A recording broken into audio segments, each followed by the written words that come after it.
so. Cool. We going? Hey everyone! Welcome back to our Tuesday afternoon virtual sanctuary segments here at the sanctuary. Thanks for tuning in. We are hanging out right now with Benjamin and Blossom. So we will we'll be talking a little bit about their backstory. It is a suddenly chilly day here at the sanctuary. I was gonna say, Kaden, you look really cold. I am underdressed in that I did not bring a hat or I gloves. offered Kaden my hat and they didn't want it. It I was trying to be nice. What I get for trying to be nice. Shut down. But we are here. Benjamin and Blossom are doing all right. They haven't shed out all of their winter coats, so I think they're pretty comfortable right now. Are you still staying warm? And the chickens in the background, I don't know if we can actually see them on our video here. I think I can spot, like, that's a chicken. That's a couple chickens there. It is apparently not so cold out that they want to spend their entire day in their heated chicken barn. So, spring is still on its way, which is a good sign. And do you want to come a little closer, Lauren? And we'll get a little bit closer to Benjamin, too. And who's that beautiful lady down there, too? And then also Blossom, who definitely wants to be left alone most days, right? Yes,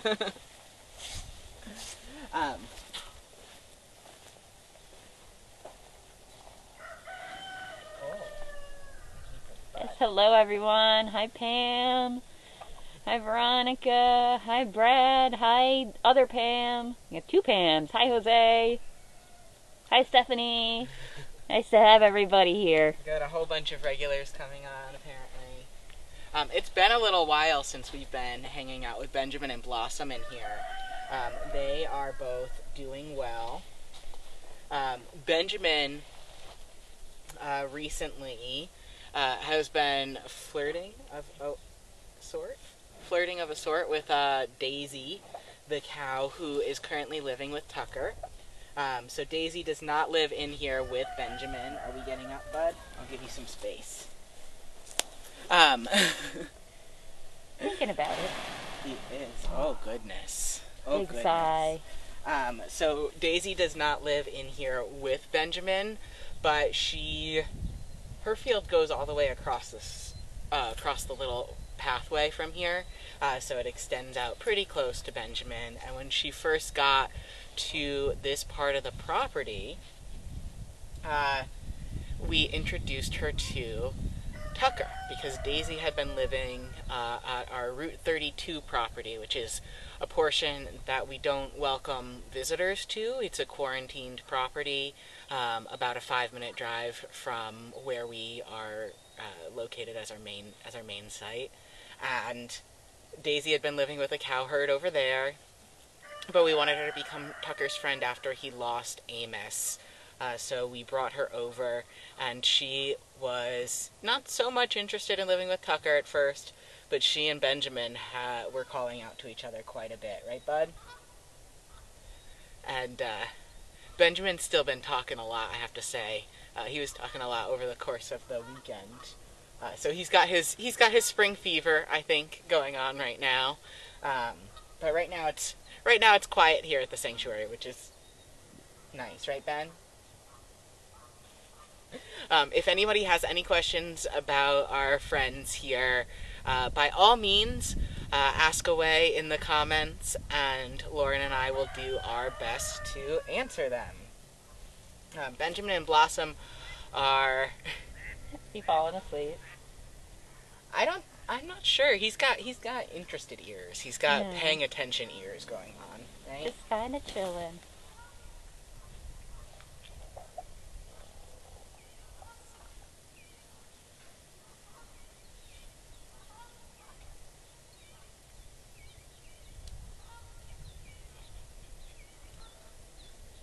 It is very relaxing to watch the cows, I feel like. I love Benjamin when he's lying down. What happens when he stands up? I love him then too, but It's not as calm and relaxing. No, it's not. Our boy Benjamin likes to play. He's been playful since the beginning of his time here, because Benjamin and Blossom both arrived here when they were babies, not like itty bitty babies, but they were both about 6 months when they arrived here, back in 2014, right? Yes, So I it's think that been would a be while. it. Yeah. Or 15, actually, I think. One of those two. Oh, it was 2015. And also, Sherry, we're disappointed in you that you came in late. You should know, 1 o'clock. I mean, come on. This is what you get if you're a regular here, folks. You get, you get nonsense directed at you by your hosts. But yes, Sherry, Daisy is the one who was introduced to Tucker over in the other field. So this one is not Daisy, this is Benjamin. Daisy lives, over that way. You can That's not helpful at all. You can recognize Benjamin and Blossom by their curly-ish hair. So they've got pretty wavy or curly hair for a cow. Sometimes their winter coat is super curly. Did we have a question, Lauren? Oh, just that. Just giving a little update for anyone who came in late. Got it. So Benjamin and Blossom, they arrived here when they were about 6 months old back in 2015. Blossom arrived first, and she was born onto a beef farm where her mother, as a beef cow, was expected to sort of raise Blossom herself to some extent. And essentially her mother was expected to be the one who was nursing Blossom. This isn't the case for a lot of our cows who are rescued from dairy farms, because on a dairy farm, why do you think they might be separated, the mothers and the babies? Why do you think they might be separated on these farms? If you have a guess, leave it in the comments below. What's that, Lauren? And I was just going to say, while we are waiting for folks to come in, or not to come in, to have some answers to that question, which we do have a lot of folks watching today, so hello everyone. I heard, Kaden, that there is a new way to help support the sanctuary. What is it, Lauren? It's Facebook stars! That's the air horn noise. What you couldn't see is Lauren behind the camera going, I also just did it again for no reason. which we probably actually shouldn't do in a cow field now that I'm thinking about it. That's actually probably a good point. Like, big motions tend to rile up the cows a little bit. Yes. But yes. So real quick, the Facebook stars thing is next to like the comment part where you type stuff in. You should see like a little star there, and so you can click on that, and then you can like buy stars, which then you can give to us here at the sanctuary, and then we get money for it. Yay! And that's in addition to, let me think, Kaden, I can think of at least 2 other ways that people can help support the sanctuary. One way is that you can text CAS to 91999, and then you can donate directly to us without Facebook being an interim, if you want to support the sanctuary that way. And you can also check out our website and donate online through our website, or sponsor an animal, become a member, and then if you become a member, you can also book member tours, which we are offering right now. So you can buy tickets to have a private tour at the sanctuary while we're still closed to the general public. So we'll leave links in the comments for all of that good stuff. Ooh, and Katie just sent 99 stars. Oh wow, thank you so much. So it does work. That's a new thing, so I'm happy that it works. Thank you, Katie. But yes, so yeah, again, you should find that right next to the comment part where you type in your comments. Oh, and also, Katie had an answer to your question, Kaden. What was it? Which is, so humans can steal her milk, frowny face. That is unfortunately true, yes. So if you are a dairy cow baby and your mom is expected to be producing milk that is going to go to feeding humans, will be taken away and sold at grocery stores, you are not wanted to be drinking that milk. And you are also not wanted to be drinking that milk because you might transmit more infections between mother and baby that way. And that is primarily due to the conditions that they're living in on dairy farms, and the over milking and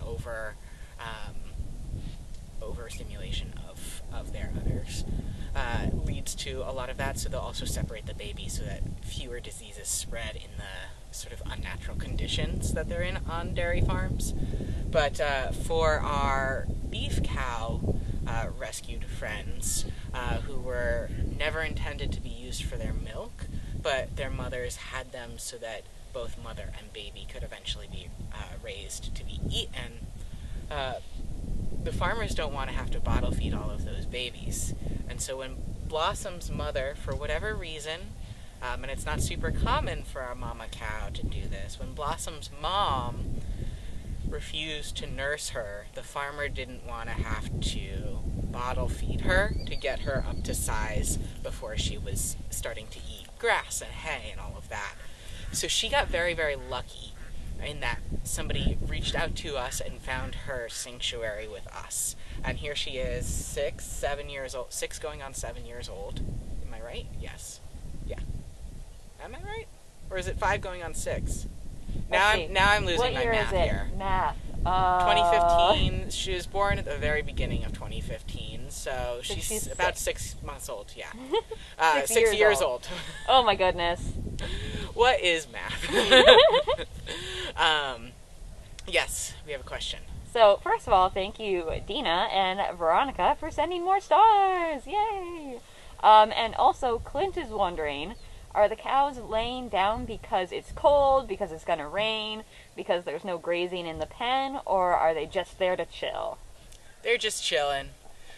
There is no grazing in here right now because we are in our brown season. It's not snow on the ground, and the grass is just not quite greening up yet. So there isn't much to... What's that? Soon it will. Soon, yes. And it's starting, I can see the hints of it poking through. So yeah, their field is not yet nice and grassy. They do have a bunch of hay over where they get fed, but they are doing a nice rest and digest phase over here. So good demonstration, Benjamin. We've been practicing. Been working up to this moment his whole life. He is chewing his cud. So after they eat, they need to let that food that they've just eaten, which should be grasses and hay primarily, and it should not be things like corn or soy, which their bodies have a hard time digesting. It should be really fibrous foods for the most part. That goes down into the first chamber, the biggest chamber, very, very big chamber of their stomach, where they have enzymes and all sorts of good stuff that help ferment the food that they're eating that most animals would not be able to get much nutrition from, and break it down into more accessible sugars that they can digest. And then, once it's fermented a bit, they need to rechew it, and the food will go then into the other chambers of their stomach and then pass through the rest of their digestive system. So this is food that Benjamin already ate a little while ago today. And now he is burping it up a little bit at a time, just ruminating, chewing on it. And while ruminating may not be good for most of us, for our mental health, it's great if you're a ruminant.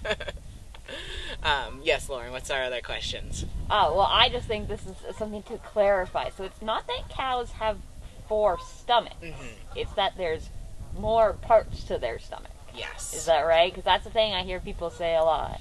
Yeah, so instead of them having 4 separate stomachs, they've got one massive stomach that has multiple chambers. Sort of like, but not the same as our heart having multiple chambers, but being one organ.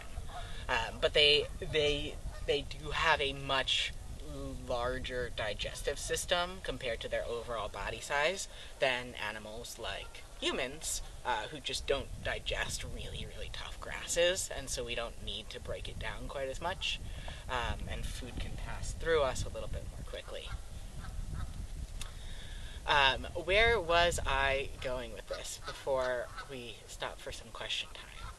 Where was I at, Lauren? Help me out. We were talking about their stories. Oh, we were talking.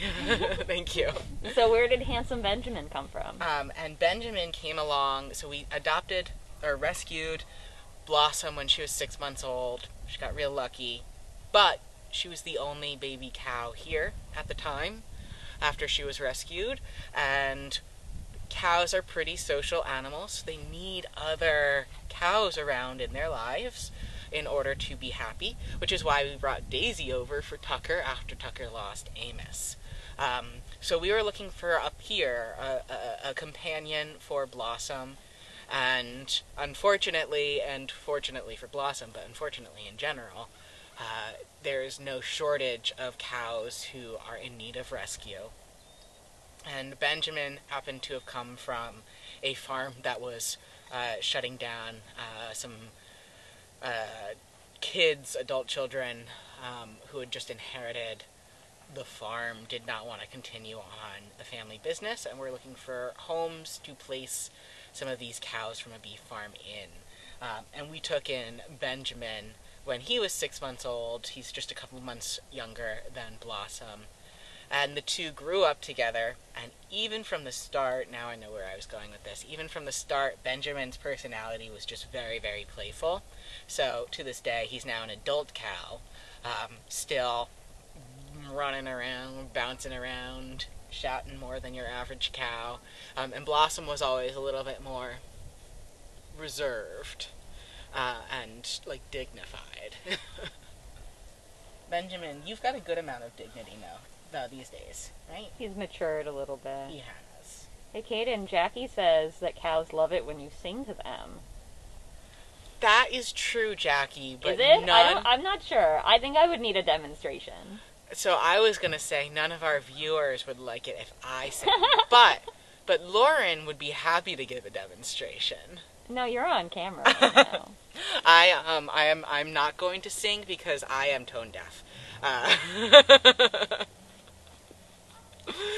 And I don't think Benjamin would really appreciate it. Benjamin gets up and runs away, like, no, come back. Blossom just gives you the side eye. I will say that I have sung in this job on a few occasions, never specifically to the animals, done the occasional happy birthday, and if you are interested in booking a private virtual tour, I have been known to speak from the voice of a goat and bleat out happy birthday the way that a goat might sing it, for children. But, I mean, I guess adults could book that private virtual do tour that for my birthday. with that goats singing fun. happy birthday, too.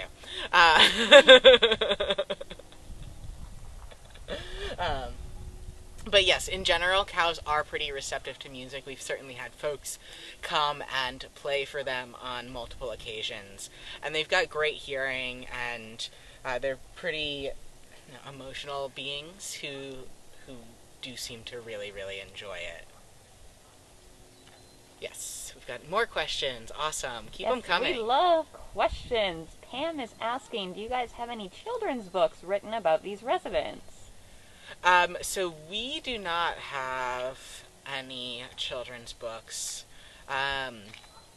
Yeah, we don't have any books about the residents here at the sanctuary. Kathy just has her 2 books that she's written, and you can buy Animal Camp still. I've got that right? Yes. You can buy Where the Blind Horse Sings. You can buy Where the Blind Horse Animal Sings. Camp still. is currently out of print unless we get enough demand to do more of them. And I was like, thank you, Leslie. I was also just about to say that. Is Kama's book? Yes, that's what I was gonna follow up with. Yes, we love Kama. So we do have a wonderful supporter, Kama Einhorn, who has written a book called Go Goats, from the perspective of a prior resident of the sanctuary who we loved so, so dearly, Lucia. Those of you who visited a couple of years ago or earlier may have met Lucia. She was just the most precious Nubian goat. She had the droopiest lips at the sanctuary. She was an old lady, all white Nubian, very floppy ears, big soulful eyes, always staring at you, always nibbling your pocket to find a few treats, always wanting cuddles.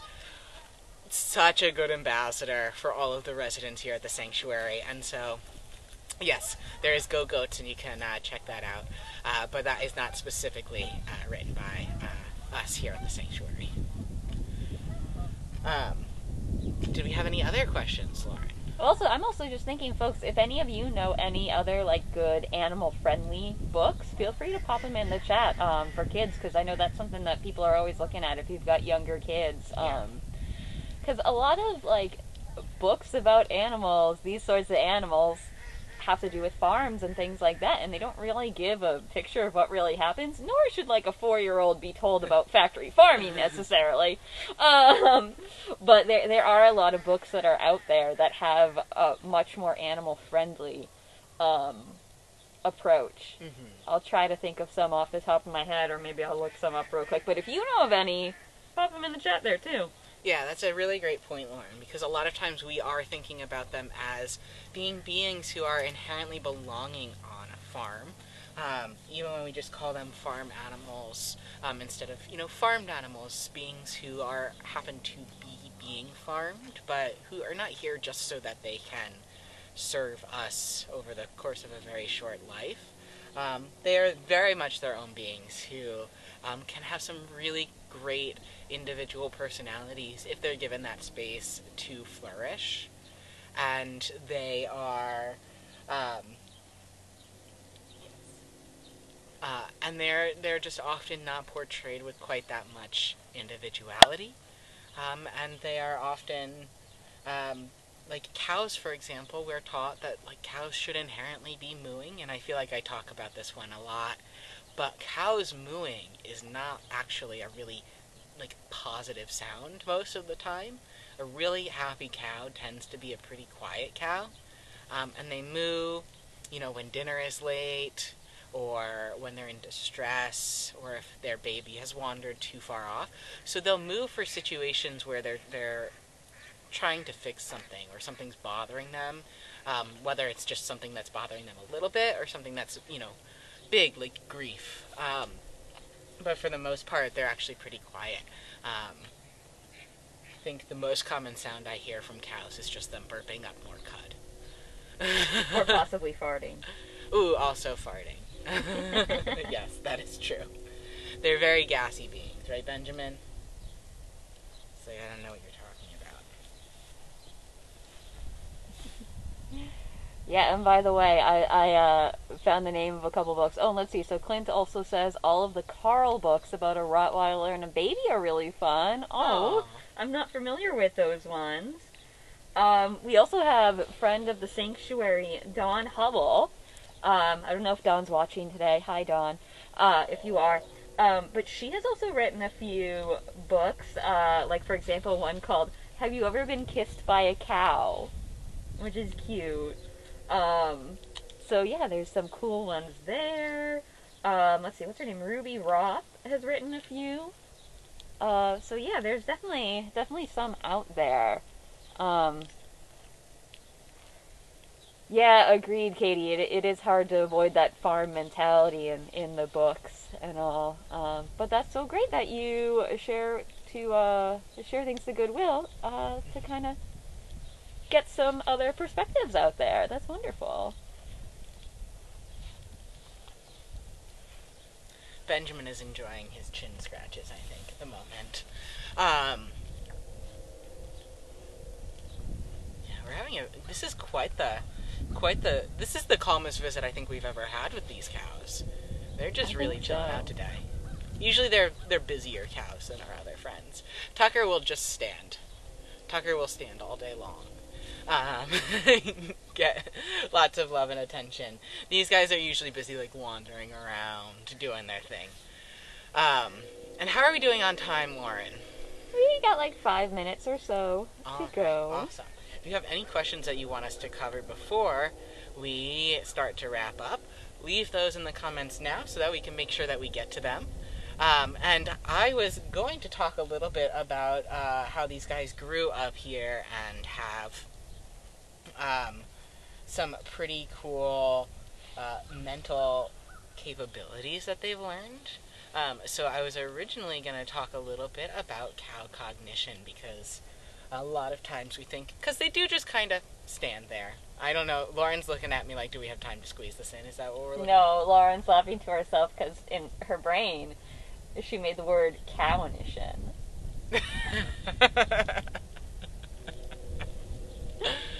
That's what that face is. That's me peering around the camera making faces at Kaden. Yeah, if I'm looking not at the camera and not at one of the residents, I'm usually looking at something that Lauren is doing on the back end.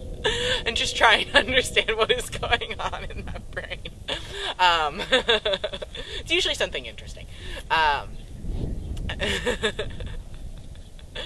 But I was going to talk a little bit about how these guys are much more intelligent than we often give them credit for.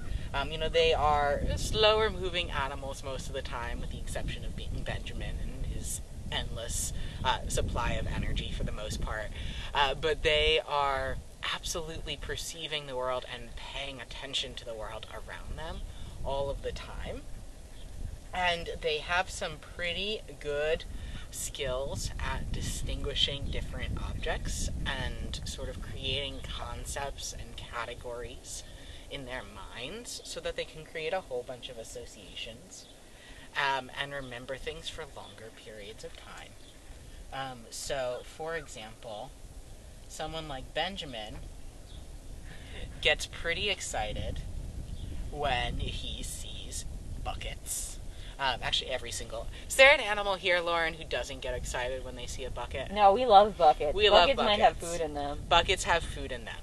And so any object that is associated with something pleasant for a cow can be remembered for a pretty long period of time, as well as something that's particularly unpleasant so that they know how to avoid it. But they will absolutely remember something that they see associated with their food, and they will remember it for like a year without needing any sort of reinforcement there, right, Ben? What do you think? But because they're also out in sort of diverse landscapes, they're able to tell the difference between different kinds of plants and different individuals, and pay attention to what is going on with individuals as well. So, for example, cows do love to give kisses. Not you, Ben. Not to me. You like to give Blossom kisses. You used to give Tucker some kisses. I don't think I've gotten too many Benjamin kisses. I get a lot of Tucker kisses. No, not too many from Benji. Yeah, that's okay.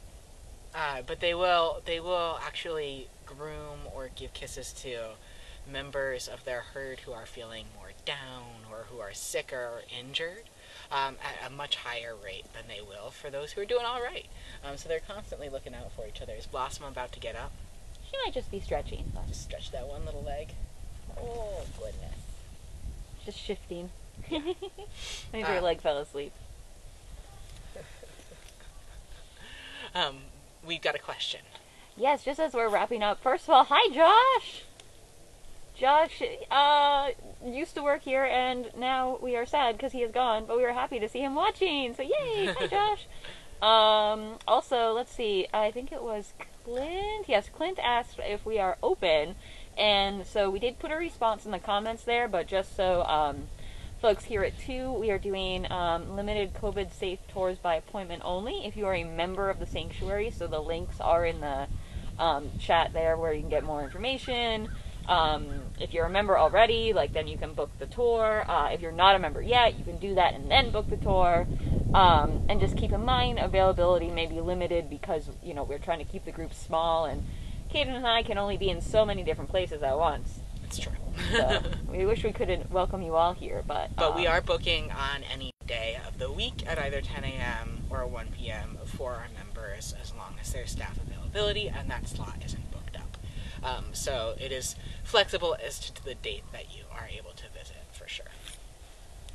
And before we also wrap up, hold on. My Your feet feet are asleep? falling asleep here. Before we also wrap up today, we have some virtual opportunities coming up. Specifically, tomorrow, Chef Linda is hosting a St. Patrick's Day cooking class, a virtual cooking class. You can sign up online now. It's gonna be a fun class. I think we've got vegan shepherd's pie, sweet and sour cabbage recipe, and some. It's Guinness mousse, right? Chocolate. Chocolate Guinness mousse. Yes, that's the Chocolate mistake Guinness we mousse. made It's the last second week. We time. forgot the chocolate I'm like part. emphasizing the novel ingredient instead of the assumed, like in my head, a mousse is just chocolate. But yeah, so we've got some great recipes on there. If you sign up now, you'll get the ingredients, and there'll still be time to run out and get those and cook along if you'd like. And we'll have an animal friend appearing before the start of the cooking class to say hello as well. As we often do. But don't worry if you missed any of our cooking classes that you wanted to watch or get to be a part of. We do also offer recordings in our store online. And then on Thursday we are going to be doing a little segment with Jane Unchained. So we'll be posting about that soon as well. Visiting with some of our rescued animals then. So we hope that you'll tune in, and otherwise we'll end up seeing you next Tuesday at 1 p.m. Is there anything I'm missing, Lauren? I think that sounds like all of the things. Awesome. Benjamin, did we miss anything? Missed head scratches. Okay, more head scratches. What's that sound in the background? All right. Well, thank you so much for tuning in, everyone. We will see you soon. Bye. Thanks, everybody. Bye-bye. What are the horses doing, Ben?